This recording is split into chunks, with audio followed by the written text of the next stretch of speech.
Gempa magnitudo 7,7 yang mengguncang Nusa Tenggara Timur pada Sabtu pagi tadi berpusat di Kabupaten Nagekeo. Sejumlah kerusakan terjadi, salah satunya di Kabupaten Sika. Kepanikan melanda warga saat ruang tunggu pelabuhan Laurentius Maumere di Kabupaten Sika, Nusa Tenggara Timur roboh. Gedung berlantai 2 ini ambruk dan dilaporkan menimpa sejumlah orang. Kepala Kantor SAR Maumere menyebut 1 orang meninggal dunia akibat kejadian ini. Sementara 2 orang yang terluka dirawat di rumah sakit terdekat.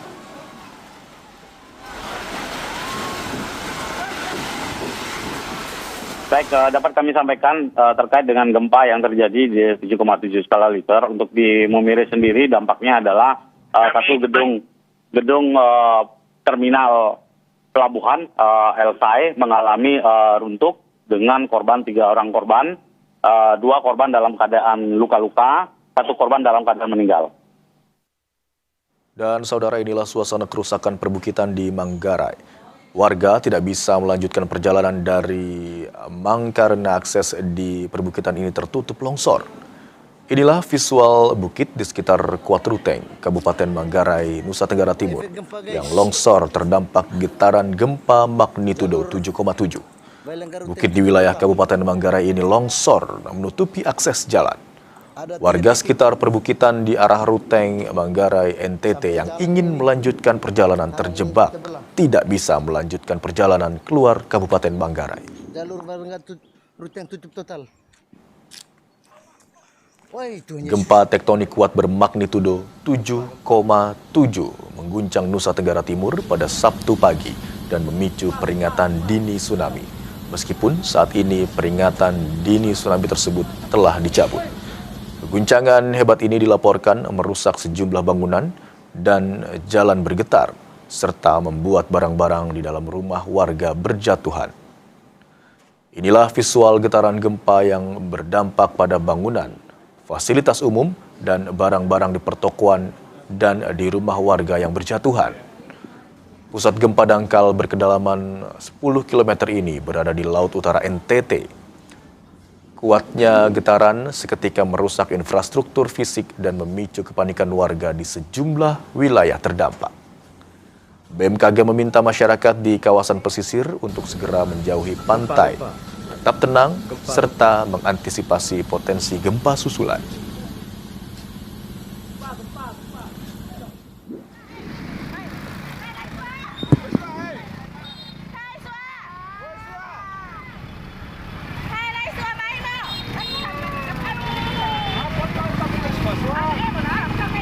Selengkapnya untuk informasi terkini kita sudah terhubung dengan jurnalis Kompas TV Tifal Solesa dan juru kamera Adini Anissa. Selamat siang Tifal.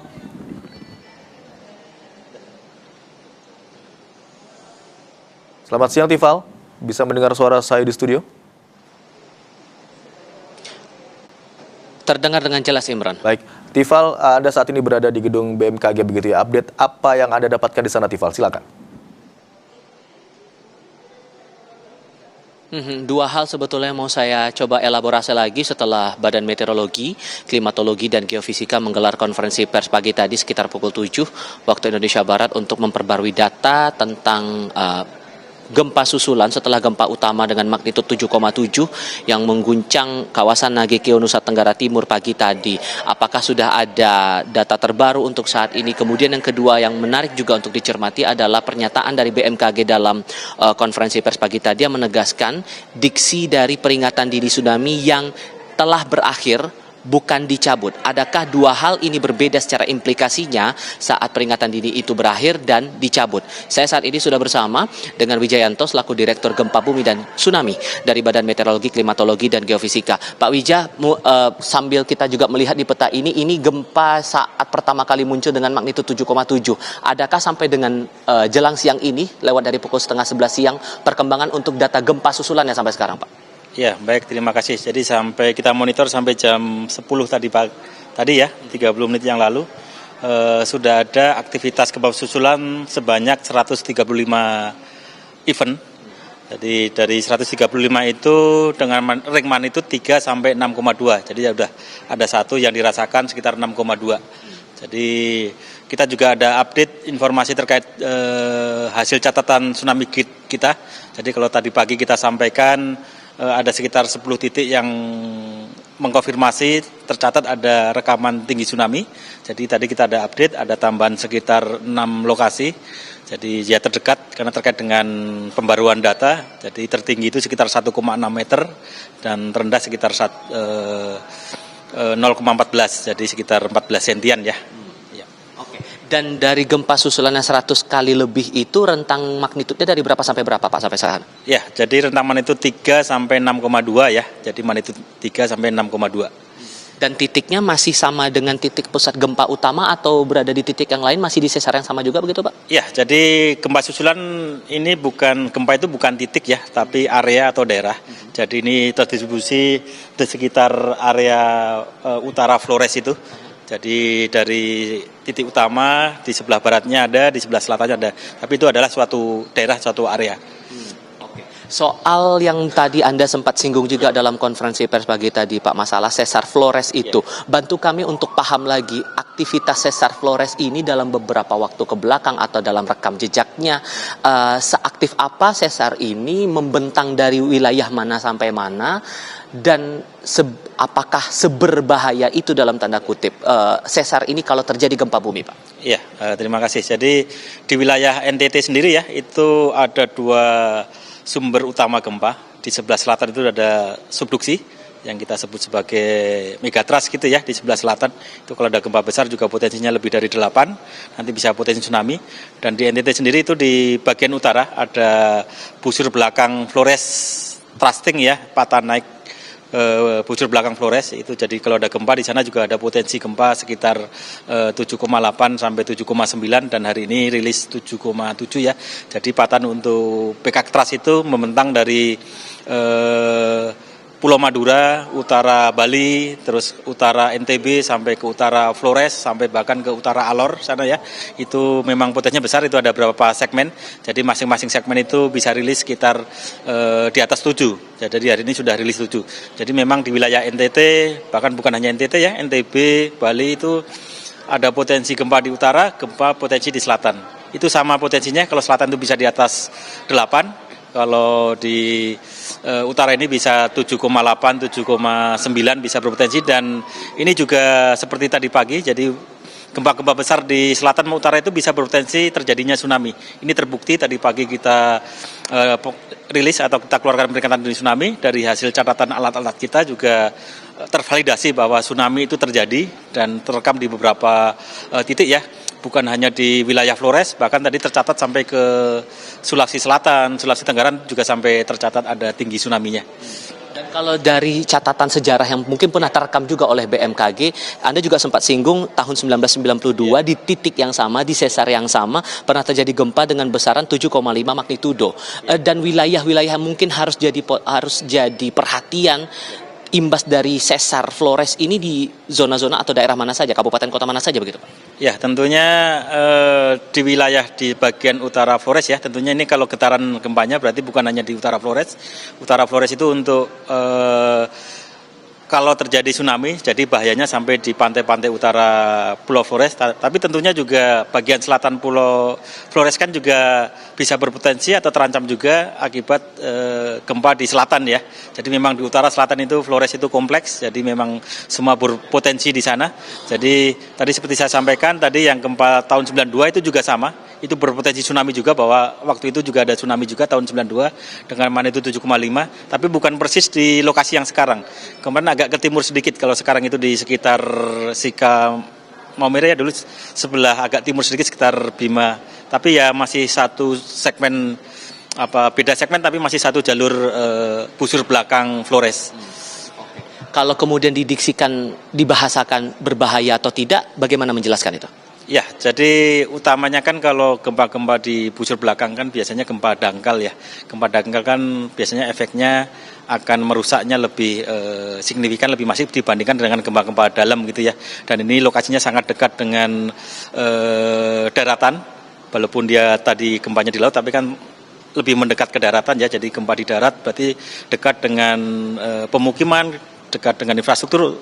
Jadi kalau gempa itu semakin dekat dengan sumber, tentunya akan efek goncangan atau efek kerusakannya akan semakin besar gitu ya, dibandingkan dengan gempa-gempa misalkan di selatan Jawa, selatan Flores dengan gempa yang sama, pasti karena ini lebih dekat dengan sumber itu pasti akan lebih berbahaya. Dan ini kan gempa-gempa dangkal semua ya, kalau sesar aktif maupun di BK Trust ini biasanya gempa-gempa yang dangkal, gempa-gempa di bawah 30 kilo. Oke. Dan dalam konferensi pers pagi tadi juga ditegaskan berkali-kali oleh jajaran BMKG, istilah dari peringatan dini tsunami itu berakhir, bukan dicabut. Saya butuh konfirmasi lagi, adakah implikasi yang berbeda saat dinyatakan peringatan dini tsunami itu berakhir dan dicabut, Pak? Ada yang berbeda nggak sih sebetulnya di situ? Ya, terima kasih. Jadi kita nyatakan bahwa peringatan dini kita itu kita akhiri. Jadi memang tadi kita berikan peringatan dini, kita pertama itu dasarnya dari model, kita validasi dengan data-data catatan dari tinggi muka air laut, terkonfirmasi bahwa itu terekam, nyata ada tsunami di sana. Jadi kita terus pantau sampai kondisi muka air laut itu sudah mulai stabil, disitulah kita nyatakan berakhir. Berakhir dalam artian bahwa bahaya tsunami-nya sendiri itu sudah tidak membahayakan aktivitas masyarakat di pesisir gitu ya, jadi sudah tidak berbahaya, bisa beraktivitas normal lagi untuk kasus kejadian tsunami-nya, untuk gelombang tsunami-nya gitu ya. Jadi kalau itulah yang kita sebut sudah berakhir, jadi bahayanya sudah berakhir. Tadi terjadi tsunami, tapi bahaya tsunami-nya sendiri sudah tidak membahayakan. Beda dengan kalau kita menyebut dicabut ya, kalau dicabut berarti mungkin ada false peringatan dini, atau tadi peringatan dini itu tidak terjadi tsunami gitu ya. Jadi itu yang kita harus bedakan, bahwa ini tadi kita berikan peringatan, tsunami terjadi, bahayanya sudah selesai, makanya kita akhiri peringatan dini itu. Jadi untuk peringatan dini, kenapa kita harus akhiri? Karena ini adalah untuk langkah selanjutnya untuk proses evakuasi tim tanggap darurat dan tim-tim selanjutnya untuk proses evakuasi dan tanggap darurat. Karena kalau kita tidak lakukan pengakhiran, tentunya peringatan ini masih berlaku gitu ya, jadi belum boleh itu aparat ataupun tim yang akan tergabung dalam tim evakuasi maupun tanggap darurat untuk proses evakuasi. Koreksi kalau saya keliru, berarti istilah dicabut itu kalau sifatnya adalah mengoreksi peringatan dini kalau kemudian ada kekeliruan, baru kemudian itu dicabut. Sementara kalau untuk peringatan dini yang sudah keluar di awal tadi dan berakhir itu karena tanda-tanda gelombangnya sudah mulai mereda dan berkurang, begitu ya Pak ya? Iya, betul. Oke. Melihat fenomena yang sekarang, sudah ada 100-an lebih gempa susulan. Anda juga sudah bilang bahwa kemungkinan kadar atau kekuatannya akan berkurang. Kemungkinan meningkatnya kalau apa Pak? Yang mungkin bisa jadi pemikiran pengetahuan umum juga bahwa ada kekhawatiran gempa akan lebih besar dan semacamnya. Apalagi narasi di media sosial juga kita harus wanti-wanti juga di sini. Iya, jadi gempa bumi itu kan suatu siklus ya, jadi akan dia terus berlangsung. Jadi untuk kasus gempa yang di Flores ini 7,7, tentunya ini adalah rilis gempa utamanya.